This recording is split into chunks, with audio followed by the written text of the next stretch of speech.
Hi there and welcome to Connecticut Style. I'm Teresa LaBarbera and it's a wild Wednesday. Stanford Museum and Nature Center is here with tarantulas. As scary as they may look, we'll tell you why they are called the gentle giants of the spider world. Plus, the Connecticut chapter of the National Association of Hispanic Nurses is out in the community. We'll fill you in on all of the good work that they do.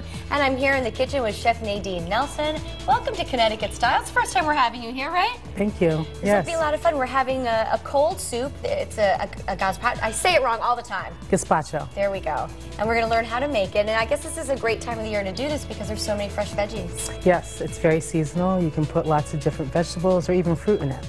Great. All right, well, let's get the show on the road. Look right into camera too, Nadine, and tell everyone what they need to do. Sit back, relax. You're having lunch with style.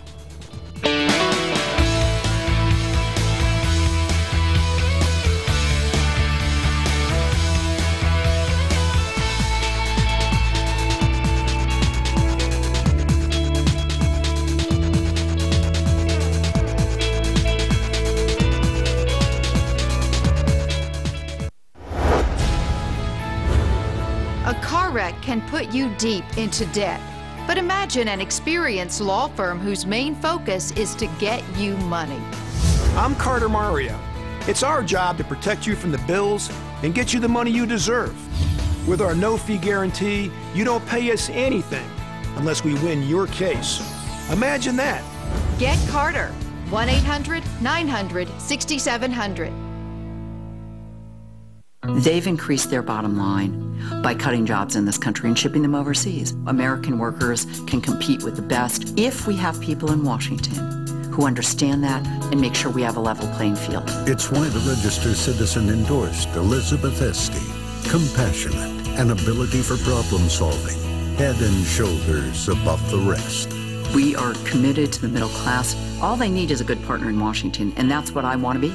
I'm Elizabeth Esty, and I approve this message. Race into summer at Lake Compound. Go head to head. Race side by side. New Riptide Racer. What I like about you. Show your Stop and Shop card at the front gate and save $5 on regular admission. Or save time and money when you buy online. Cool off with free Pepsi all day. That's what I like about you. Yeah. Lake Compound. Just minutes away off I-84 in Bristol. Hey!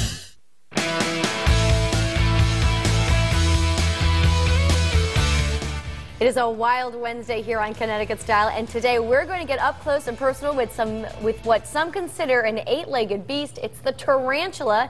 But not to worry, our next guest says despite their bad reputation, there's lots to learn about these gentle giants of the spider world. Joining me now from the Stanford Museum and Nature Center is Lisa Monicelli. Hello there. Hi. Thanks for coming on. Thanks for having us. So tarantulas are a little bit intimidating, and they kind of get a bad rap, don't they? Absolutely, they do. You know, it's always one of those animals that end up on people's lists that make them a little nervous, and certainly a trip by the Sci-Fi Channel would probably produce a movie or two on them, but a lot of that is extreme misinformation. They're actually very gentle and extremely important to the habitats that they live in. Okay, and why are they so important? They are the bug eaters. So on average, you can imagine that anything that's going to be able to eat other bugs that do damage to crops, that promote disease, is going to make a huge difference. And it's said that about for every one bug that you see, there would be about 100 others if there weren't things like spiders and other animals that were to eat them. Wow.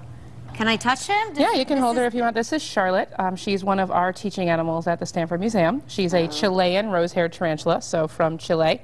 And she is a very, very docile creature, so we actually let the kids work with her on occasion. Now, Charlotte is poisonous? Venomous? She's venomous. So the difference, basically, venom has a delivery system. So things like bees, wasps, snakes, scorpions, tarantulas, and spiders have fangs or stingers of sorts, so they inject venom into their prey. It's used for defense as well as to get their food. Now, why are they hairy?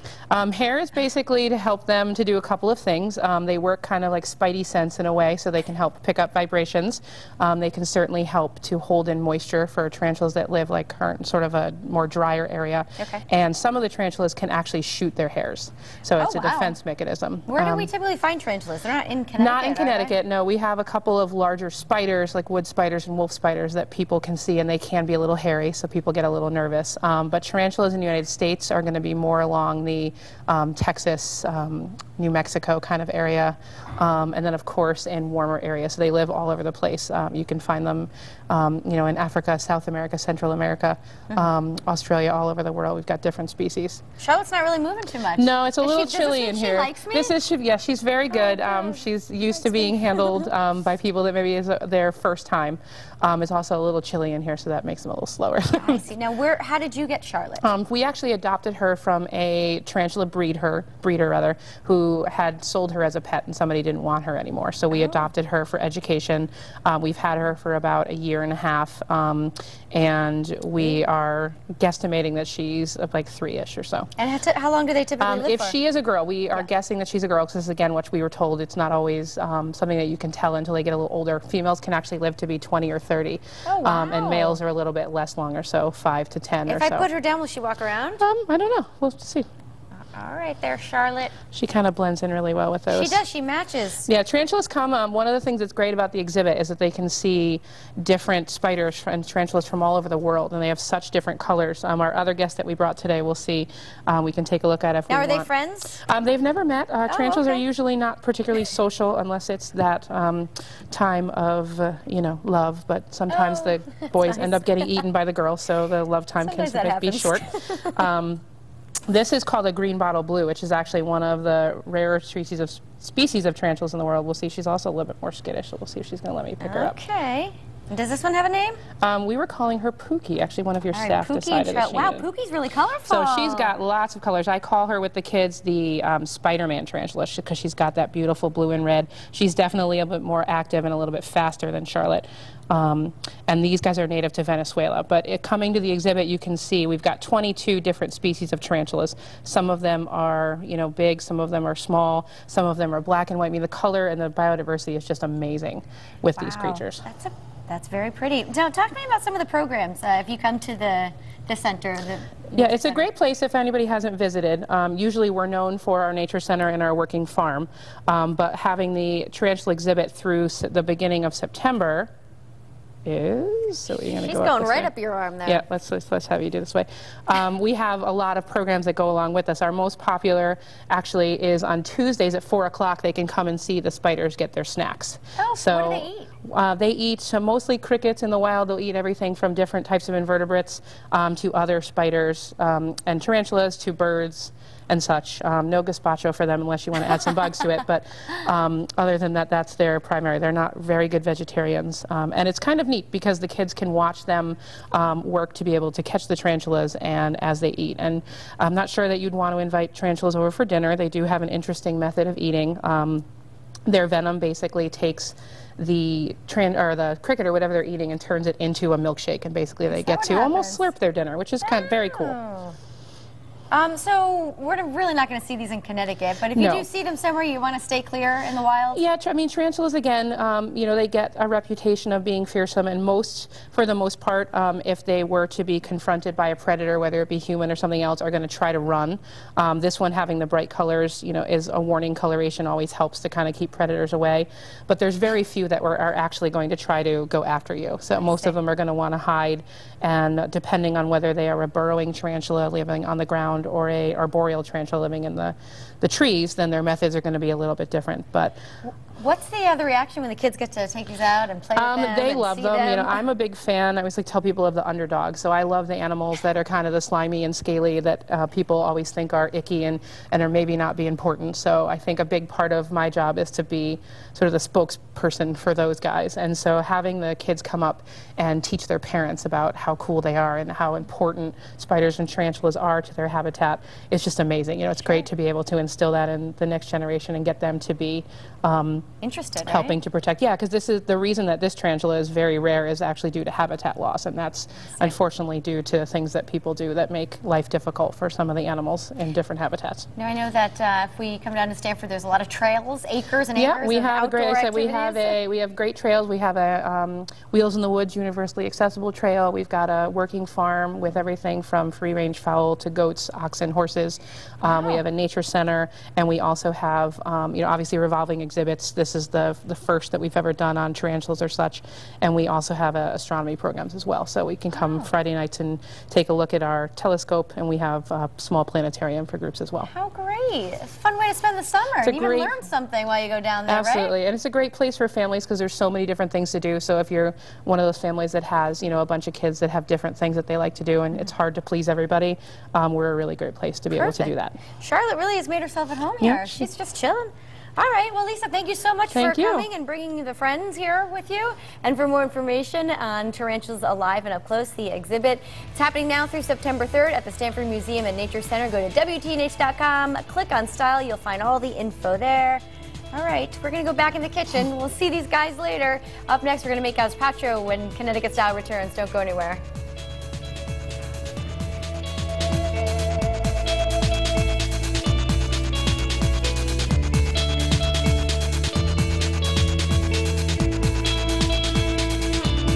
Connecticut's most detailed forecast is only on WXEdge.com. We're the only law firm in Connecticut with a doctor and nurse on staff who are also lawyers. Imagine that. The one and only Orange Volunteer Firemen's Carnival is back this Thursday through Sunday at the Orange Fairgrounds. Enjoy rides, games, food, and spectacular fireworks with the entire family. Always free admission and parking. The Orange Volunteer Firemen's Carnival. Don't miss it. House Speaker Chris Donovan took money from a fight promoter, then green-lighted Ultimate Fighting. Took money from tanning bed operators, then killed a bill that protected kids from skin cancer. Any surprise the FBI just busted his campaign for taking $27,000 to kill a roll-your-own tobacco bill? I'm Dan Roberti, and I approve this message because this stuff's gotta stop. Elizabeth Esty took money from polluters her husband regulates. Now's the time to recarpet your entire house.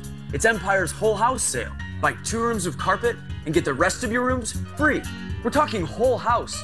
Shop at home and get professional installation. And right now, buy 2 rooms and get the rest free with no interest for 18 months. Don't miss our whole house sale. Buy 2 rooms, get the rest free. Call Empire today. 800-588-2300 today.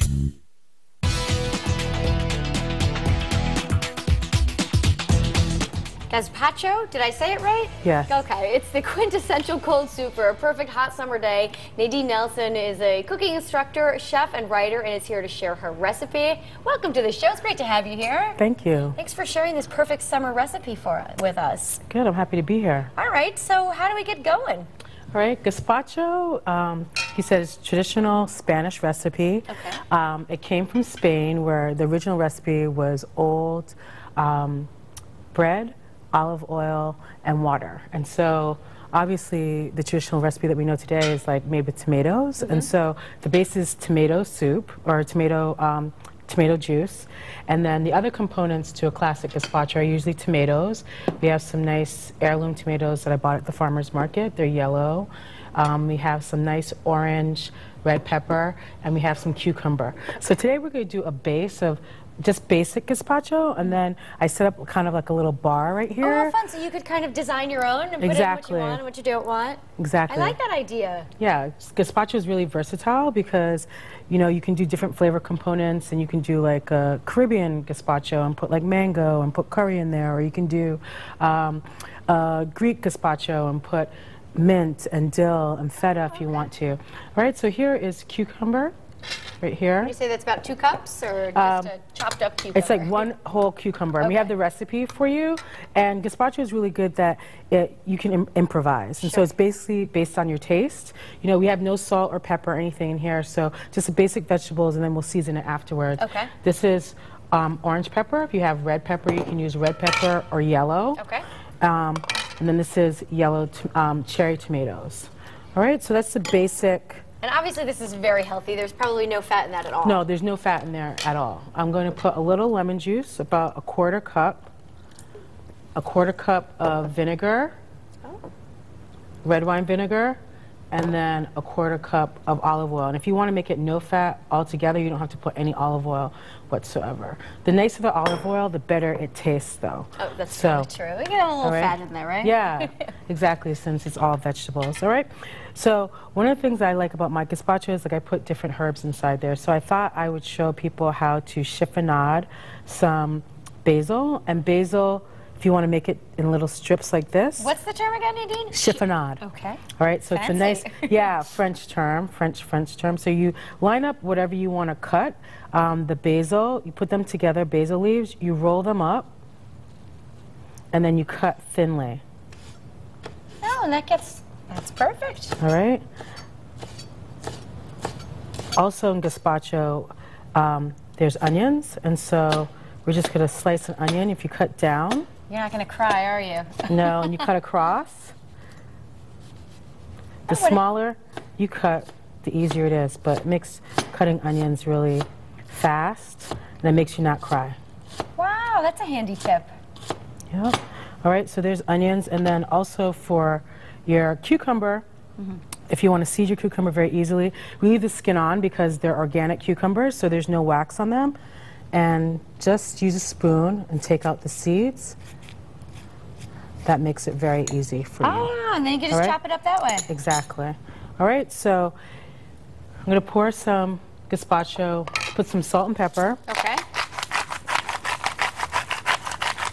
Now, you mentioned you were Jamaican. How would they serve this there if they were in Jamaica? Yeah. They probably heat it up because they even though Jamaica is hot, we don't usually drink a lot of cold soups. Okay. But like I said, if I made it Caribbean style, like I do sometimes, I put curry. I have curry over there. Okay. I put mango. Some people put watermelon or peaches. So it's really versatile, whatever you can do. I'm going to put a little bit of Cajun seasoning in the general Give it a little batch. spice. Yeah, a little spice. And then we're going to let you decide what you want for your individual gazpacho. Oh, I love that. Nadine, I want to ask you about your cooking classes. Yes. I love teaching cooking classes. I've been an educator for over 20 years. And I think that it's really important for people to learn how to cook. I think that that's one of the components that's lacking in our food movement right now. That we have a lot of farmers markets, a lot of fresh produce, but a lot of people don't know how to use it. And so this is an easy recipe that anyone can do. How can people find you? People can find me at globallocalgourmet.com, and the recipe is on the website, and my contact information is there too. Very good. All right, so what are the herbs that we have here? We have all different types of herbs. We have parsley, we have oregano, we have chives. Oh, I definitely want chives in mine. Okay, I like you want that. chives? Okay, Yes. so put a little bit of chive inside there. Ooh. And all of these are fresh from my friend's garden. Oh, how great. We have some cilantro, and we have some mint and some tarragon. We also have a little bit of garlic and shrimp. I'm going to put a little garlic in here. Can't go wrong with that. I like the cilantro.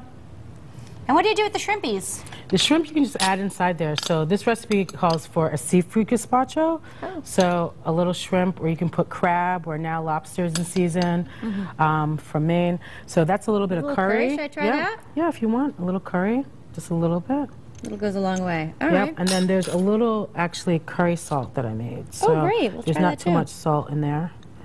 All right, I'm going to try this at the end of the show. And Of Okay. course, we'll have the recipe on WTNH.com. Thank you for coming in and showing us how to chop everything up nicely. All right, thank you. It's and my for pleasure. sharing the recipe. All right, coming up next, how one local group is striving to improve the health of the Hispanic community. We'll fill you in after the break. Don't go anywhere.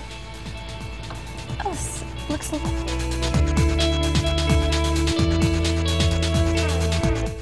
You go from 0 to 60 when the buzzer goes off. You need to listen what the call is, and then you're starting to think, what am I going to do when I get there? What exactly is the dispatch? It all comes into effect depending on what the call is. To be ready for my job in the morning, you have to mentally prepare yourself. Communication and teamwork is key, whether it's just 2 of us on the ambulance or the 8 of us going to a fire. We all work as a team. I'm Susan Beisowitz, and some people say I shouldn't run for the Senate because I didn't get the party endorsement. I've heard that before. People said we couldn't stop drive-through mastectomies because the health insurance companies were too powerful, but we did. People said we couldn't ban gifts from lobbyists because the special interest would stop us, but we did that too. And now some people say we can't hold Wall Street accountable. I approve this message because I think we need a senator who knows we can. CLR makes quick cleaning of all your messes and turns chore time into your time. Take that clogged shower head, dip it in CLR, and done. It's running strong.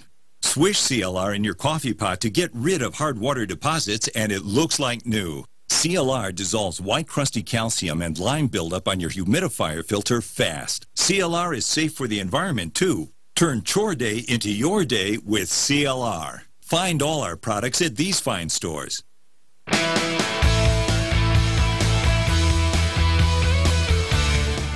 The National Association of Hispanic Nurses is devoted to promoting equal access of education, professionalism, and economic opportunities to Hispanic nurses.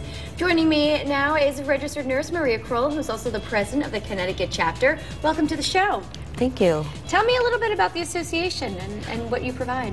Well, our association is a group of nurses, social workers, and physical therapists, and we provide education to the public on Hispanic issues like diabetes, obesity, and asthma. And for the nurses and members of our group, we provide education opportunities by bringing in speakers to expand our knowledge and create opportunities for them to meet other professionals. And you're very active in the community as well. We are. We conduct health fairs and participate in health fairs. We recently conducted our first Muévete USA program, and that is educating families and in obesity and ways to prevent obesity. Okay, and we actually have some pictures. Why don't we put those up on the screen and we could see everybody hard at work here. This is a fair that we conducted. We're part of in Stanford, promoting education on diabetes. That is one of the nurses there. This is at our Muévete USA campaign on June 30th. We were providing education on healthy snacks and showing parents and children how to make healthy snacks. So granola using fruits, and those are two of our nurses, Evelyn and Andressa. This is a fair in Bridgeport where we were conducting, these are some of our nursing students. That's one of the things that we do, is we incorporate nursing students in order to, for them to learn and for the public to learn. So we're also, again, conducting education. And Maria, let me ask you specific ways. Oh wait, there's one more picture here. And this is another fair that we conducted, and we do a one-on-one, and we use games in order to teach children and adults, because sometimes if they don't participate, just listening, you know, us go on, so hands-on, providing, doing games helps. All right, and it looks like a classroom activity here. This is a classroom prior to the Zumba class, and we have a Zumba instructor, and this is what we were doing, teaching them about activities and finding out what they knew, and then after that they did a Zumba lesson. Is there specific ways you could provide equal access to education?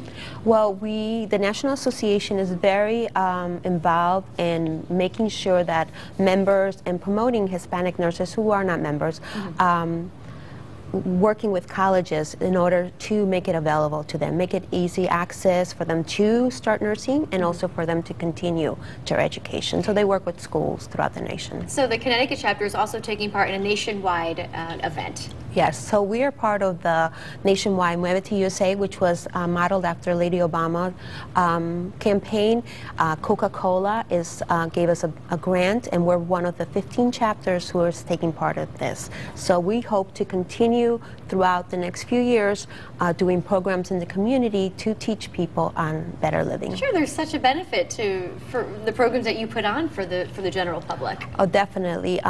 You know, when you go to the doctor, the encounter is very small, and doctors really don't have the time to continue to educate. And plus, members of the community really like to hear from people who they perceive know about their lifestyle. Sure. So this is where the Hispanic Nurses, our organization, really helps the public, because we can give culturally competent education. Makes sense. All right. For more information on the National Association of Hispanic Nurses, just go to WTNH.com. Click on Connecticut Style. Maria, thank you so much for being here and letting everybody know about it. Thank you so much. All right, don't go away. More Style after the break. We'll be right back.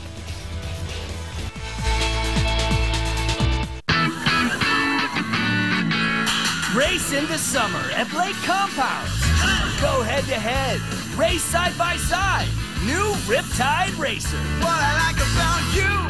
Show your Stop and Shop card at the front gate and save $5 on regular admission. Or save time and money when you buy online. Cool off with free Pepsi all day. That's what I like about you. Yeah. Lake Compounds, just minutes away off I-84 in Bristol. Hey! Don't miss On the Green with Gil, Thursday mornings from 5 to 7 a.m. on Good Morning Connecticut. Go to WTNH.com for a list of towns Gil will be visiting. Sponsored by Big Y World Class Market. Only the best for your family from ours. Planning your family barbecue? Make sure to serve the freshest and best quality beef you can find. All natural USDA choice Angus beef from Big Y. 100% vegetarian fed from the USA. No antibiotics or hormones. The only thing we add is the label. Big Y. Only the best for your family from ours.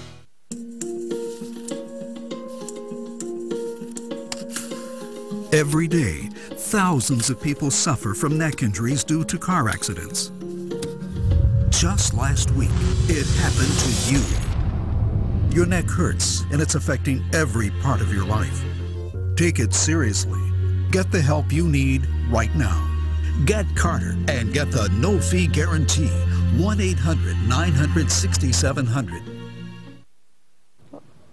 Now to some new details on two miracle births that happened last weekend in Long Island. Luckily, the mom and dad had some skilled roadside assistance. ABC's Sam Champion reports. Newborns Gavin and Declan Anderson are twins, but you could say they're twins born worlds apart, or at least towns apart. When Siobhan Anderson's water broke Saturday, she and her husband Brian hopped into their car on New York's Long Island and began racing to the hospital. Her mother sent her off with this warning. You better go. I don't want you having that baby on the Northern State Parkway. To Anderson's credit, she didn't. She made it to the next highway, the Southern State Parkway. I was twisted back behind the driver's seat like this. Shortly after pulling onto the highway, Anderson went into labor. It was so hard for me just to dial 911. With the help of an ambulance sent by emergency dispatchers, she delivered baby Gavin at 7:35 a.m. in Massapequa Park, New York. With Gavin safely in her arms, Anderson was then loaded into the ambulance. But just 11 minutes later, the ambulance pulled over along a different highway and a different town, in East Meadow, where baby Declan was born. These boys are awesome. They have a lot to look forward to. This morning, twin brothers Gavin and Declan Anderson are happy, healthy, and at home. This is how they start. I can't imagine what their lives are going to be like. Oh, a happy ending there. And now we are back in the kitchen with Nadine and Maria, and we're going to sample the Gazpacho. Am I saying it correct yet? Yes. And it looks wonderful. How did you finish it off here? You put some shrimpies in here. I put some shrimp inside there, and I just put a little bit more seasoning, a little bit of salt and pepper, and a little bit of Cajun spice. Very good. Are you enjoying it? Pretty good. Yes. Wonderful. All right. Thank you both for being here, but most of all, thank you for watching. Make it a great day. We'll see you back here tomorrow. Bye-bye.